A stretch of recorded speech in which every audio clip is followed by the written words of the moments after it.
दोस्तों, स्वागत है साहित्य सहचर के इस नया यूट्यूब प्लेटफॉर्म पर। अब तक हमने आदिकाल और भक्तिकाल के बहुत सारे प्रश्न किए हैं। आज हम रीतिकाल से संबंधित प्रश्न करेंगे। यह सेशन उन सभी के लिए इम्पोर्टेंट है जो बिहार में हिंदी का शिक्षक बनने चाहते हैं, और विशेष करके 6 to 8 टीजीटी और पीजीटी। ठीक है, और यहाँ ज़्यादातर प्रश्न जो हैं टीजीटी और पीजीटी के हैं, जो कि 6 to 8 लोगों के लिए भी इम्पोर्टेंट है। ओके, तो चलिए सीधा प्रश्न की तरफ चलते हैं, क्योंकि हम लोग के पास समय बहुत कम है, तो समय का सदुपयोग करते हैं। ओके, कहा जा रहा है, एक मिनट, पेन चल रहा है, नहीं पेन ले लेता हूँ मैं आपके लिए। इनमें से कौन सा जोड़ा सही है? ये कह रहा है सही है। ओके, तो देखो, ये देखो, चौथा नंबर शिव बागनी। ठीक है, ये जो है ना भूषण जी का, ये तो गलत हो गया। हाँ, लेकिन हमको सिर्फ सही पूछा जा रहा है। हम ये देख पा रहे हैं कि जो काव्य प्रकाश जो है वो चिंतामणि का है। इसको हमने कैसे याद किया था? जो मणि है, हाँ, ये प्रकाशित होते रहते हैं, तो इस तरह से हमने इसको याद कर लिया था। ठीक है, क्योंकि रेत काल में आप देखेंगे कि बहुत सारे कन्फ्यूजन क्रिएट रहते हैं, सेम तरह के नाम हैं, तो कुछ ना कुछ आपको ट्रिक लगाना पड़ेगा। तो हमने चिंतामणि की किताब काव्य प्रकाश को इस तरह से याद किया था। मणि मतलब प्रकाशित होगा। ओके, तो ये हो गया। रीतिकाल में किस रस की प्रधानता काव्य में रही है? तो मुख्य रूप से श्रृंगार रस। ठीक है, हाँ, रति से संबंधित है, और रति मतलब श्रृंगार, और कई बार रति को रीत कहा जाता है। हालांकि रीत का यहाँ जो है मतलब नियम और लक्षण से होता है। ठीक है, फिर भी बहुत लोग रति से रीत की तरफ जाते हैं, तो यहाँ श्रृंगार रस की प्रधानता होती है। ठीक है, ये देखो यूपी टीजीटी में पूछा गया प्रश्न है। इनमें से रीतकाल का कौन सा कवि अपने प्रकृति चित्रण के लिए विख्यात है? तो जो है सेनापति जो है प्रकृति चित्रण के लिए विख्यात है। घनानंद के बारे में आप जानते हैं कि प्रेम का किस तरह से वर्णन है इनके यहाँ। मतीराम के यहाँ और ग्वाल के यहाँ अलग अलग वर्णन हैं, आप देखेंगे। ठीक है, मतीराम के यहाँ होली का वर्णन जैसा है, हम लोगों ने इनके यहाँ का होली का जो वर्णन पढ़ा काफ़ी मज़ेदार था। ठीक, इनमें से कौन सी कृति केशव दास की नहीं है? ठीक है, रामचंद्रिका है, रसिक प्रिया है, विज्ञान गीता भी है, लेकिन अनेकार्थ मंजरी आप पर जो है, आप टेस्ट दिए हैं तो आप देखे होंगे कि अनेकार्थ मंजरी नंददास का है, वो भक्ति काल के कवि हैं। ठीक है, तो अनेकार्थ मंजरी इसका आंसर हो जाएगा। कवित रत्नाकर के रचयिता, कवि रत्नाकर के रचयिता कौन है? तो सेनापति है, और सेनापति के बारे में हमने अभी क्या कहा था? ये प्रकृति चित्रण के लिए जाने जाते हैं।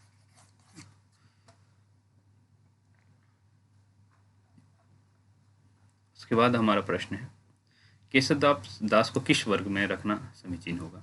ठीक है, तो केशव दास जो है, इन्होंने जैसे आपने अभी देखा था रसिक प्रिया लिखा, कवि प्रिया लिखा, तो ये अलंकार की किताब, अलंकार या रस के संबंधित किताब लिखे हैं। हाँ, तो जो इस तरह की किताब लिखते हैं और उन आधारित उदाहरण पेश करते हैं, इसको रीतिबद्ध कवि कहते हैं। ठीक है, तो ये हो जाएंगे कौन? केशव दास रीतिबद्ध कवि।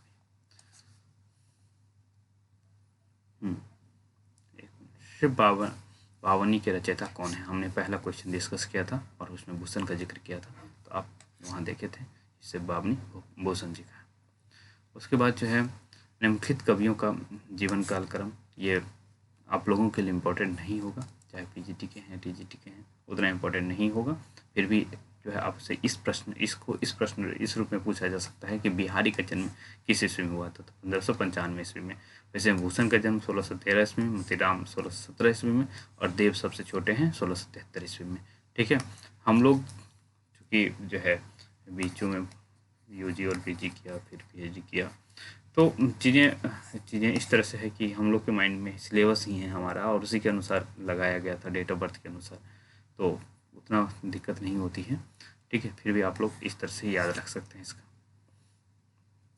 निम्नलिखित रचनाकारों में से ललित ललाम के रचनाकार हैं। ठीक है, तो ललित ललाम जो है मतीराम लिखते हैं, और बहुत फेमस, मतलब मुझे बचपन से जो एक किताब याद थी मतीराम की, तो वो ललित ललाम थे। ओके, लोग है लागी कवित बनावत, बहुत फेमस पंक्ति, बहुत ही फेमस पंक्ति है। ठीक है, लोग है लागी कवित बनावत, मोही तो मेरे कवित्व बनावट, लोग कवित्व बनाने में लगे हुए हैं लेकिन मुझे मेरा ही कवित्व बना रहा है। तो ये ऐसा कहने वाले कौन है पता है आपको? ऐसा कहने वाले घनानंद जी हैं। ओके,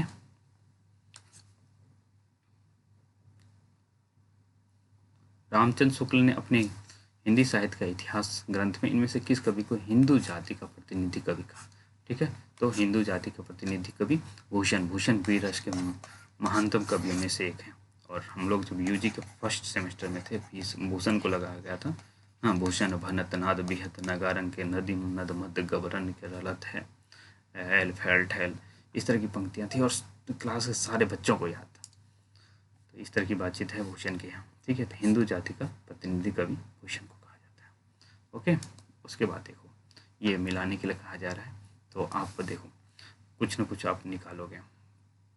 जैसे भाषा भूषण हो गया, अभी ललित नाम हमने पढ़ा किसका है? ललित ला मोतीराम का है ना।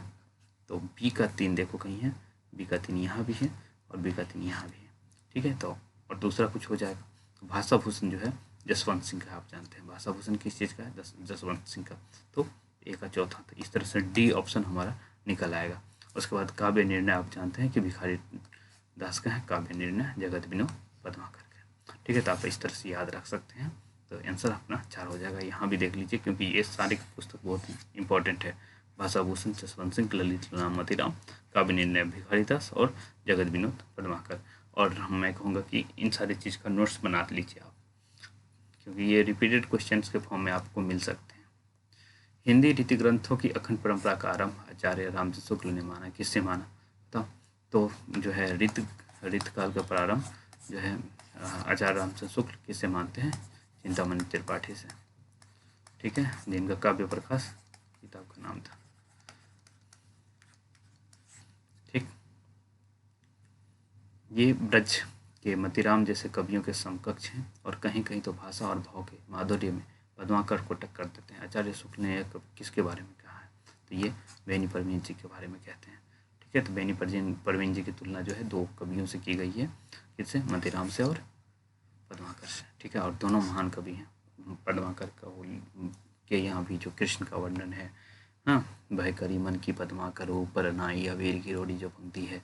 ठीक है, तो वहाँ देखेंगे किस तरह के बिंब है कृष्ण के बचपना में जो होली खेल रहे हैं। इनकी सी विशुद्ध सरस और शक्तिशाली ब्रज भाषा लिखने में कोई कभी सामर्थ्य नहीं हुआ। विशुद्धता के साथ प्रौढ़ता और माधुर्य भी अपूर्व है। ये वियोग श्रृंगार के प्रधान मुक्तक कवि हैं।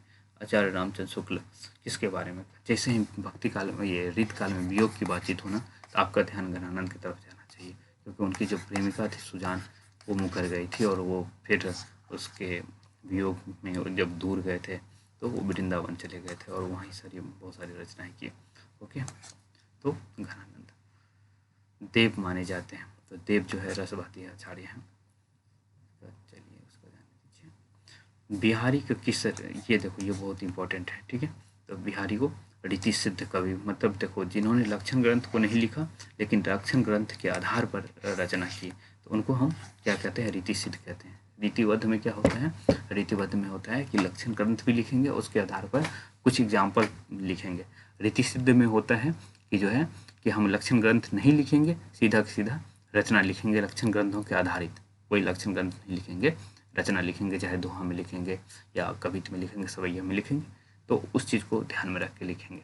ठीक है, और रीति मुक्त कवि जो होते हैं वो एक तरह से समझिए 2 तरह के परिभाषित किया जाता है। एक तो जनरली रीतिबद्ध और रीति सिद्ध कवि दरबार में रहे। रीति मुक्त जो कवि है जनरली कहा जाता है कि दरबार से बाहर रहे। एक बात तो ये है। दूसरी बात ये है कि जो है रीति मुक्त में एक तरह से जो लक्षण ग्रंथों का जो पैबंद था उनके पास नहीं था। ओके, तो उस तरह की रीति जो है सिद्ध कवि बिहारी को माना जाता है ना। और रीति मुक्त में आप मुख्य कवि याद रखेंगे घनानंद है। ओके, हम आते हैं इस प्रश्न में। निम्नलिखित में से कौन सा रीति मुक्त धारा के कवि नहीं है? ठीक है, कवि नहीं है तो जो है घनानंद, बोधा, आलम ठाकुर, 4 नाम जो है आप याद रखेंगे। घनानंद, बोधा, ठाकुर और आलम, यही 4 नाम जो हैं वो रीति मुक्त के हैं। हाँ, बाकी आप जानते हैं कि रीतिबद्ध के कौन है और रीति सिद्ध के कौन है, लेकिन भिखारी जो है ये रीतिबद्ध कवि है। ठीक, क्योंकि आप भिखारी ठाकुर भिखारी ठाकुर ने भिखारी दास का आप एक कवि रचना पढ़े, अभी अभी ऊपर गया काव्य निर्णय आपने पढ़ा, तो ये जो है एक तरह से लक्षण ग्रंथ है। तो जिसने भी लक्षण ग्रंथ लिख दिया तो वो रीतिबद्ध हो जाएंगे ना। कवि कल्पतरु ललित लनाम से पावनी काव्य निर्णय अभी मैंने आपको बताया किसका है, काव्य निर्णय भिखारी दास का है। तो द का 2 हो जाएगा, द का 2 कहीं है, इसमें भी है, तीसरा बी और डी दोनों में है। तो देखते हैं बी होगा कि डी होगा। अब देखो ललित लनाम किसका, मतिराम का है, मतिराम।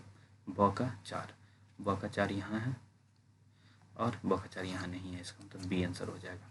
ठीक है, अब जब हमारा परफेक्ट हो जाए कि यही आंसर है, उसके आगे हम नहीं करेंगे जो है, बाकी हम देख लेंगे। जैसे चिंतामणि का कवि कल्पतरु और शिव बाबनी जो है हमने बताया है आपको भूषण जी का है। ओके,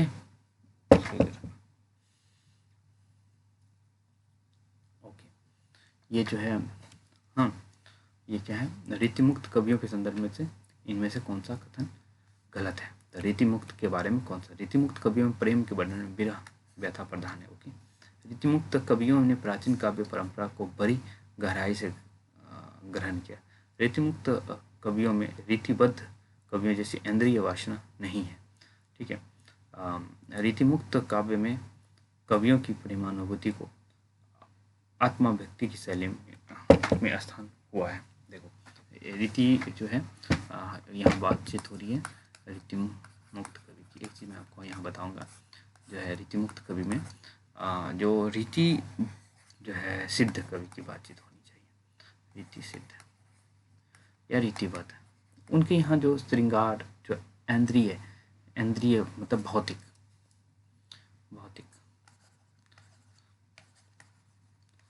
भौतिक आकर्षण, चाहे जैसे देखोगे आप बिहारी के यहाँ कहते हैं अंग अंग नग जगमग गए दीप सिखा सिखे, तो जो है अंगों की वर्णन कर रहे हैं, उस पर लगे श्रृंगार के तत्वों के वर्णन कर रहे हैं, तो इंद्रिय वासना ये हुई। ठीक है, तो ये चीज़ आप समझ गए। एक बात है, दूसरी बात ये है आपकी जो है रीतिमुक्त कवियों में प्राचीन काव्य परंपरा को बड़ी गहराई से ग्रहण किया। तो ये प्राचीन काव्य परंपरा कहने का तात्पर्य यदि गहराई से ग्रहण कर लेते तो यहाँ एक समस्या हो जाती। ठीक है, जैसे हमने आपको एक्सप्लेन करके बताया था, कहाँ बताया था, यहाँ जब हमने रीतिमुक्त रीतिबद्ध और इस सब की बातचीत कर रहे थे, तो हमने रीति उसकी कहा गया जो है तीनों का एक्सप्लेनेशन अलग अलग दिया था, है कि नहीं। तीनों का एक्सप्लेनेशन हमने काफ़ी अलग अलग करके दिया था। अब देख लेंगे किधर बताया था ये रीति, चलो जहाँ भी बताया था आपको, तो वो चीज़ आप देखेंगे। ओके, तो हम जो है अपने प्रश्नों के जो है हमारा प्रश्न जो है, तो यही बात कह रहे थे कि यदि हमने उसमें रीतिमुक्त कवि में बताया था कि जो यदि परंपरा को ग्रहण कर ही लेंगे तो रीतिमुक्त कैसे बचेंगे। ठीक है, परंपरा का यहाँ सेंस आपको होना चाहिए कि जो है जो नियम हम बनाए हैं उस नियम को तोड़ना ही एक तरह से रीति से मुक्ति है। तो जब परंपरा को धारण हम कर लेंगे तो रीति से मुक्ति कैसे, तो ये है कि गहराई से ग्रहण किया, तो ये ग्रहण नहीं होना चाहिए, ग्रहण नहीं किया। ठीक है, तो ये चीज़ होना चाहिए। ये हमसे पूछ रहा है गलत, तो यही आंसर हो जाएगा। ओके, देखो रीतिकाल के कवि रसलीन का लिखा ग्रंथ इनमें से कौन है। तो रसलीन जो है दर्पण लिखते हैं। ठीक, अब बताइएगा यमुना लहरी कौन लिखते हैं। ओके, यमुना लहरी बहुत फेमस कवि हैं, और इसका हम लोग क्या पद्माकर है या मतीराम, बस इन दोनों में से एक का नाम बताना। इनमें से किस कवि देव का लिखा ग्रंथ कवि देव द्वारा लिखा ग्रंथ नहीं है। ठीक है, तो ये जो है भवानी विलास, रस विलास और भाव विलास। और कवि देव के बारे में कहा जाता है कि 17 साल की उम्र में ही ये कविता लिख चुके थे। ठीक है, तो ये विष्णु विलास नहीं लिखते हैं। निम्नलिखित कवियों में से कौन सा ओरछा नरेश के दरबारी कवि, मंत्र गुरु और मंत्री कौन थे। ठीक है, तो ओरछा के यहाँ केशव दास थे। ठीक है, और वहाँ आप देखेंगे वो केशव दास का काम था कि वहाँ जो नायिकाएँ थीं उनको जो है एक तरह से नृत्य की शिक्षा देना और बाकी चीज़ों की शिक्षा देना। ठीक है, नृत्यांगनाओं का, और इसीलिए उसको जो है बाबा कह के बुलाते थे और उस पर ये चिढ़ते भी थे। कौन? केशवदास जी। उसके बाद जो है आपका निम्नलिखित ग्रंथों में से कौन सा ग्रंथ केशव रचित नहीं है? तो केशव रचित जो है विज्ञान गीता तो है ही, ठीक है। आप देखेंगे जहांगीर चंद्रिका भी है, इनके छंदमाल भी है, लेकिन भाषा भूषण आप जानते हैं इनके जसवंत सिंह जी का रचित है ना, है कि नहीं? तो वही बात हो गई। यहाँ लिखा भी आप देख सकते हैं, जसवंत सिंह। ओके, निम्नलिखित में से कौन से कवि वीर रस की कविता के लिए जाने जाते हैं? तो हमने आपको भूषण बनद नाद बिहद नगारंग के नदी नद मद गबरन केरलत है अहल फैल ठहल गए, इस तरह की पंक्ति सुनाया थे। तो इसमें आंसर हो जाएगा वीर रस के कवि के लिए जाने जाते भूषण। ओके, निम्नलिखित में से कौन से आचार्य और कवि दोनों रूपों में जाने जाते हैं? आचार्य और कवि जो है दोनों रूपों में जाने जाते हैं। केशव जो है आचार्य के रूप में जाने जाते हैं, लेकिन कवि जो है वो देव जो है कविता भी काफ़ी अच्छे लिखते थे। हालांकि केशवदास भी कवि लिखते थे, लेकिन वो आचार्य के समय में ही आते हैं। बरवे नायक काव्य किसकी रचना है? बरवे नायक काव्य जो है रहीम की रचना है। और आप देखेंगे बरवे रामायण किसकी रचना है? आप बताइए। पिछले जो है हम लोगों ने ये पिछले टेस्ट में डिस्कस किया था बरवे रामायण किसका है, ठीक है। तो वो तुलसीदास की रचना है ना। ओके, काव्य निर्णय का जिक्र हमने कर लिया है, तो इसको जिक्र नहीं करेंगे। भिखारी दास का रचना है। रसिक प्रिया, इसकी भी जिक्र हमने कर लिया, तो ये केशवदास की रचना है। ओके, काव्य रसायन के रचयिता कौन है? ठीक है, तो काव्य रसायन के रचयिता देव है। हो गया। निम्नलिखित में से कौन सी रचना सेनापति की है? सेनापति की है, ठीक है। तो सेनापति की रचना का इसका भी मैंने जिक्र कर लिया है। कविता रचना का किसका है? सेनापति का। देव किस भावविलास किसका है बताओ? अभी इसका भी जिक्र मैंने किया था। घनानंद की रचना नहीं है, घनानंद की रचना नहीं है। तो साहित्य सार घनानंद के लिए नहीं है, क्योंकि विरह लीला कोकसार और सुजान सार ये सारा का सारा घनानंद के ही रचना है। ओके, बात समझ पा रहे हो ना? और साहित्य सार किसका है? मोतीराम जी का। निम्नलिखित में से कौन से रीति मुक्त कवि नहीं है? रीति मुक्त कवि नहीं है।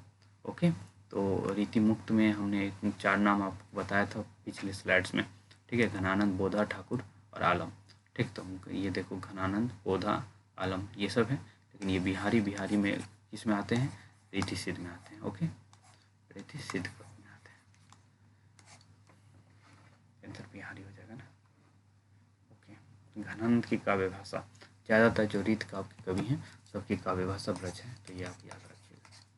तो इसका भी आंसर ब्रज ही हो जाएगा। ओके, तो मुझे लगता है कि आज के लिए इतना रखना चाहिए, फिर कभी मिलते हैं, ठीक है। एक क्वेश्चन कर लेते हैं, फिर मिलेंगे।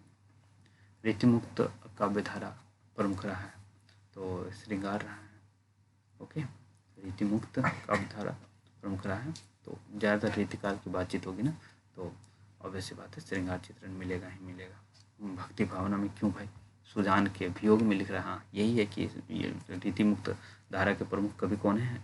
घनानंद जी है। तो घनानंद के यहाँ वियोग श्रृंगार अधिक है, तो वो भी श्रृंगार के ही श्रेणी में आएगा, तो श्रृंगार चित्रण ही होगा। ऐसा नहीं कि आश्रयदाता का गुणगान करने लगेगा। भाई आश्रयदाता के पास है ही नहीं तो गुणगान कैसे करेंगे? या नीति के कथन या भक्ति के कथन ऐसी बातचीत नहीं होगी, ठीक है। तो ये चीज़ हुआ, तो यहाँ तक रखते हैं अभी, फिर कुछ देर बाद या कल मिलते हैं। Okay, thank you. सब्सक्राइब भी कर सकते हैं ताकि नेक्स्ट वीडियो आए तो आपको मिल जाए।